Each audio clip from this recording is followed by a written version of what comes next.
Elliot Page, people acting like they're supposed to be in ancient Greece, but here this very clear trans individual, like, oh yeah, this is not just a huge anachronism. People are comparing this expensive blockbuster film to this is what just like some random cosplayer might do. Looks so much better. Why do the Odyssey costumes look so bad? The Odyssey again.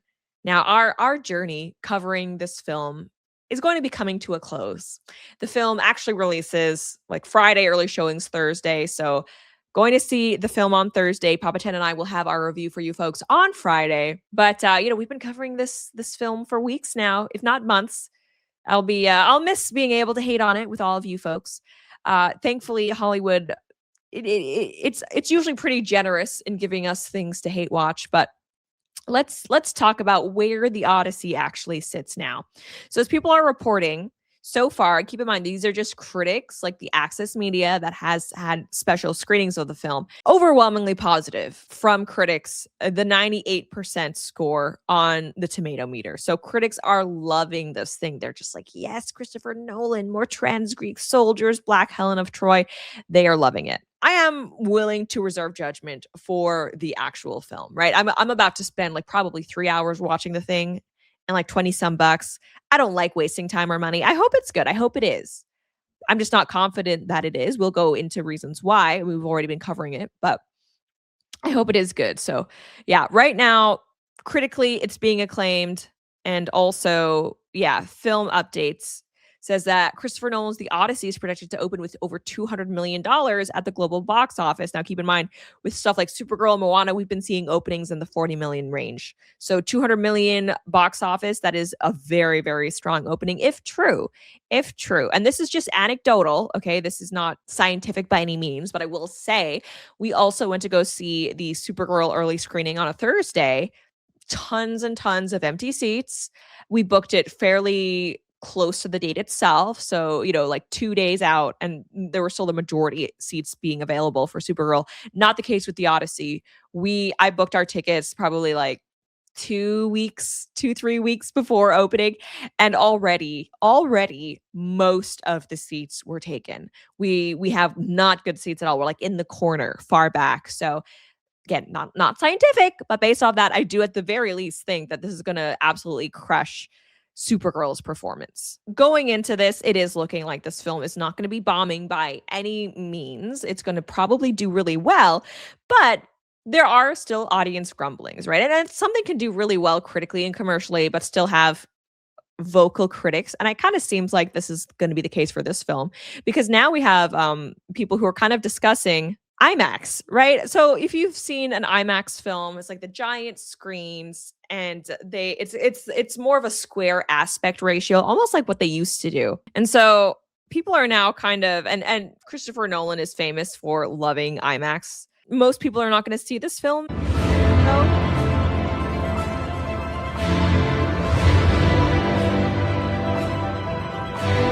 And if you don't see it in IMAX, there's a lot of the film that you're going to miss.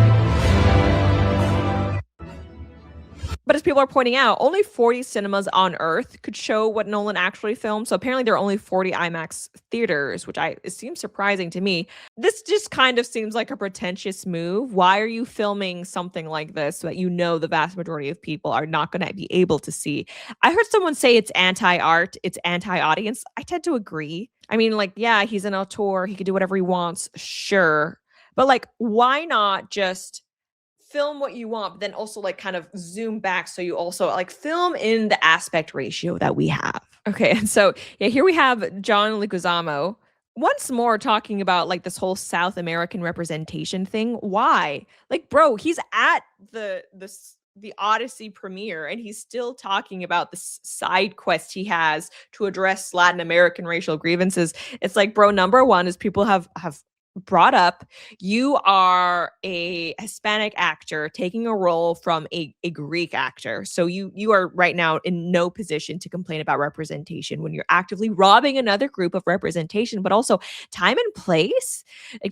Does Christopher Nolan want your activism attached to this project? I would imagine no. What's been your Odyssey in terms of fighting for your identity or your Hollywood career? Well, it's always been. And this, okay, so obviously this is a leading question by the reporter, but you could just tell them to F off, basically, if you're an actor. And this is where media training should come in. Like, well, I've just filmed the actual Odyssey, so let me talk about that. Just do that. Just because a reporter asks you an annoying question doesn't mean you actually have to respond. So you can tell these people to go F themselves.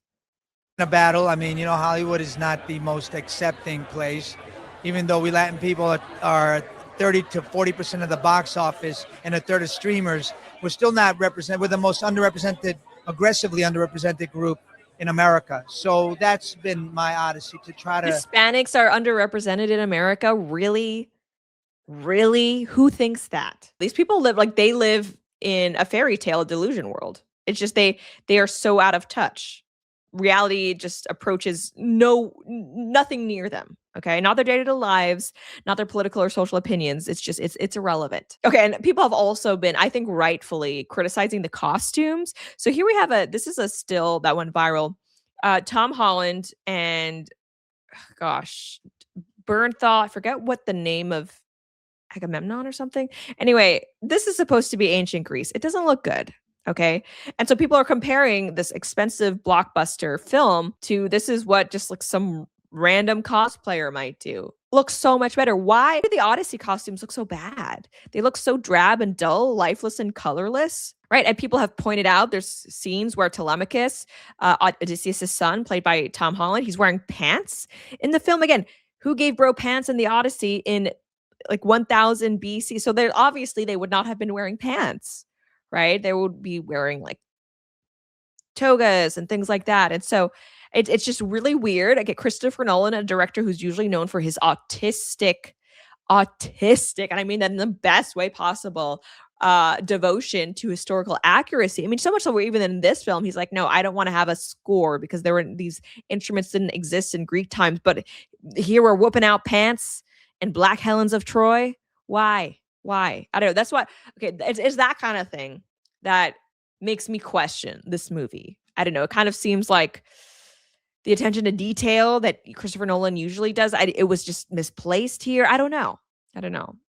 Oh, so Menelaus. There you go. That's his name. Menelaus. Here we have a contrast between what it looked like, the character's armor from Troy 2004 looks good, right? Versus Odyssey 2026. Like, what is with this breastplate? I don't know. It looks like he's about to do CrossFit. Very strange. And it also, like, I don't know. It kind of seems like you can see the makeup line. It almost looks like he's wearing a bald cap, but I know he's not because he did shave his head. But it looks like the makeup is not blended. So it might as well be a bald cap because it just draws attention to the head. And people have also like brought up in terms of the cinematography, so gray. This movie is basically just dull and gray. If you actually like look at what ancient Greek depictions are historically and what Greece looks like now, it's full of color and vibrancy. So why do we have this gray, dull, dreary film? And Christopher Nolan has gone out of his way saying that, oh, it's because we need to, it needs to be like relatable, which is like weird. So are you saying if there's color, it can't be relatable? Yeah, and so a more costume comparison. So again, this is what it looks like in the Odyssey. If you're just listening to this, it doesn't look good, basically. It looks like they're wearing like long sleeve shirts with cheap armor on top of it versus, yeah, costumes of a random Ulysses miniseries from Italy. And this actually looks good. Like, this looks so much more interesting. Just like you've got the texture in the background.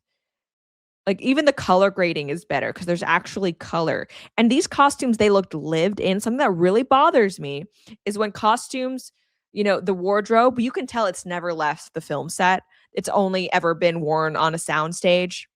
It looks too clean. It's not realistic. It doesn't look worn in or lived in. And I remember Game of Thrones, the early seasons, they actually put a lot of work into actually wearing out the costume. So, they would beat it up, they would wash it, dry it, wash it, try to make it look worn. And it's like someone could believably have been wearing this piece of clothing.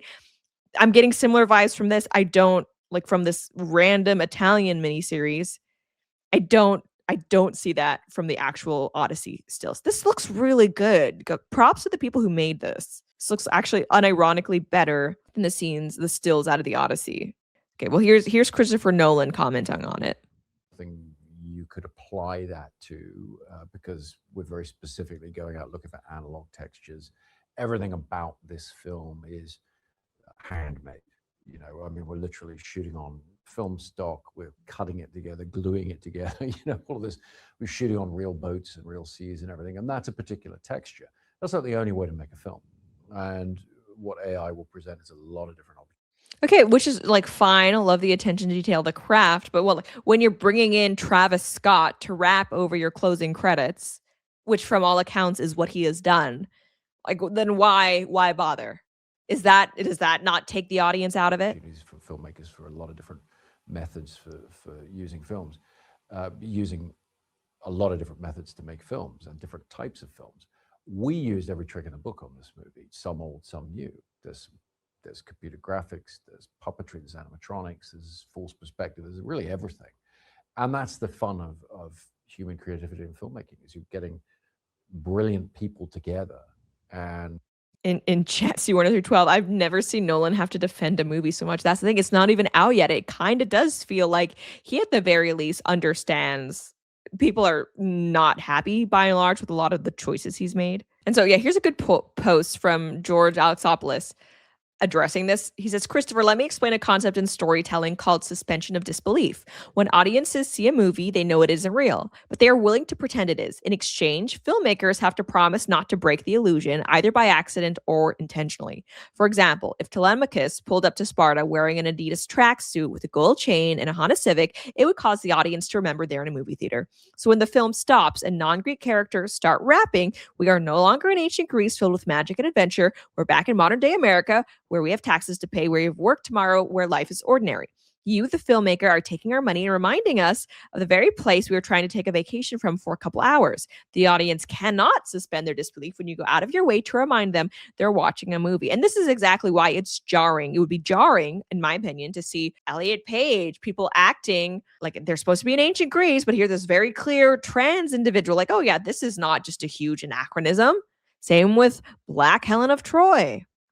Dan 947, isn't the press tour skipping Greece as well? Yes, actually, very much so from what I understand. Like there's no screenings or red carpet events in Greece. And I've seen Greek people complain about that because apparently this film got a handsome amount of money from the Greek government in terms of like subsidies, trying to attract, like subsidizing the filming of it. Parts of it were shot on location in Greece. And yeah, the Greek audiences have kind of been snubbed. Greek creatives have definitely been snubbed. A lot of what they're wearing is medieval coded, this looks like Robin Hood, like the Menelaus. It's Robin Hood coded. Okay, so we also have Christopher Nolan on defense talking about why the Odyssey uses modern English instead of, usually you have a period piece. They're going to be speaking with British accents. That is not the case. We watched earlier the Odyssey trailer. You have Robert Pattinson talking about Telemachus's "You miss your daddy," and then the infamous Matt Damon, "Let's go." This is ancient Greek for you. The language as well is very modern. It's a very contemporary, easy to access way of speaking. I mean, you say dad rather than father. Sure. I mean, what's the thinking behind that? Because I wouldn't have even said father back in the day, would I? I would have been Greek, so it's no less correct. People bring, when you look at this world, when you look at the ancient world, people tend to view it in weird ways. There's a lot of cultural prejudice. There's a lot of, they're sort of elevating it because it's old, Oh, he's talking about cultural prejudice, guys. I don't know about this. Whatever it is. When you go to the poem, what you find is something that's really earthy and grounded and accessible. And so for me, in building the world of the film, what I talk to all the actors about is like, I want to center it on that and make it feel very fresh for modern audiences. And oh no, do away. Oh, Christopher Nolan, not the modern audiences. For modern audiences. And so the biggest lie that Hollywood has tried to sell people is that modern audiences are fundamentally different from previous audiences. Like ultimately what people really care about, what they want to see are well-written stories that are relatable.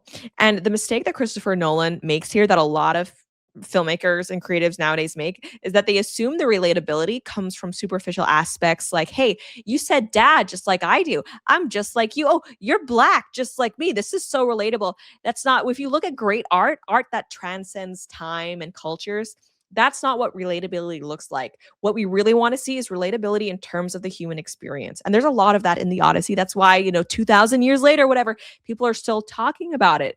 The relatability of trying to go home, a father's yearning to get back to his son, to his wife, a wife at home without her husband, without, her steadfast protector. She has to try to defend against all of these suitors. It's a great story. That is where an audience finds the relatability, not in just, hey, I live in Detroit and this Odyssey looks like Detroit. This is so like me. No, that's lazy. That's lazy. And all that's going to do ultimately is going to date your specific piece of work. So Christopher Nolan, because you've insisted on making this the Odyssey 2026, bold 2026, by having Elliot Page, by having Black Helen of Troy, by having Travis Scott, people in 10 years from now are going to watch this and they're going to laugh because they're going to be like, oh yeah, remember how we were crazy about like trans people for a hot minute? Wasn't that ridiculous? Hey, remember how like USAID was astroturfing rap forever and we had to pretend like it was actually good? This is what your film is going to be remembered for, by the way, not as an actual meaningful contribution to the legacy of the Odyssey.